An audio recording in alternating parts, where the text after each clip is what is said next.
Hello guys, I'm back with another healthy recipe అనమాట. ఈరోజు ఒక మంచి హెల్దీ రెసిపీని అయితే మనం నేర్చుకోబోతున్నాము. ఫస్ట్ ఏంటబ్బా ఈ ఆకులు అనుకుంటున్నారు కదా, ఇవి మునక్కాయ ఆకులు ఉంటాయి కదా, మునగాకు అంటారు కదా, అదనమాట. ఫస్ట్ అయితే రెసిపీలోకి వెళ్ళిపోదాం. ఆయిల్ వేసుకొని దానిలో ఒక వెల్లుల్లిపాయ మొత్తం వేసుకోండి. ఇందిరా ఏమి ఎప్పుడు చూసినా వెల్లుల్లిపాయ అంటుంది అని అనుకోవద్దు, హెల్దీకి మంచిది. నెక్స్ట్ ఇది నాకు చాలా ఇష్టం అనమాట. సో నేను వెల్లుల్లిపాయ అనేది ప్రతి దాంట్లో వేసేస్తాను. నెక్స్ట్ అయితే జీలకర్ర, ఎండుమిర్చి, కరివేపాకు కూడా వేసుకోండి. ఇది వేసుకొని తాలింపు పెట్టుకోండి.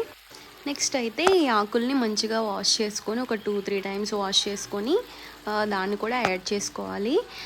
ఫస్ట్ ఆఫ్ ఆల్ వీటి కోసం చెప్పాలి అంటే ఈ మునగాకులో చాలా ఐరన్ కంటెంట్ అనేది చాలా ఎక్కువ ఉంటుంది.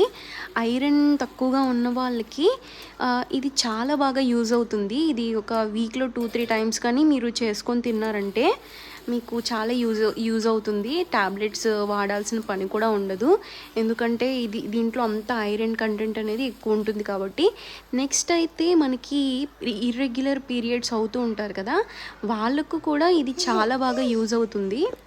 ఒకసారి మీరే ట్రై చేసి చూడండి, పక్కా మీకు తేడా అనేది తెలుస్తుంది. నాకైతే మా మమ్మీ చిన్నప్పటి నుంచి కూడా ఇది అలవాటు చేసింది. అమ్మాయిలకి చాలా అంటే చాలా మంచిది ఇది. కొంచెం టేస్ట్ అటు ఇటు ఉన్నా కానీ మనకి హెల్త్కి అయితే చాలా మంచిదనమాట.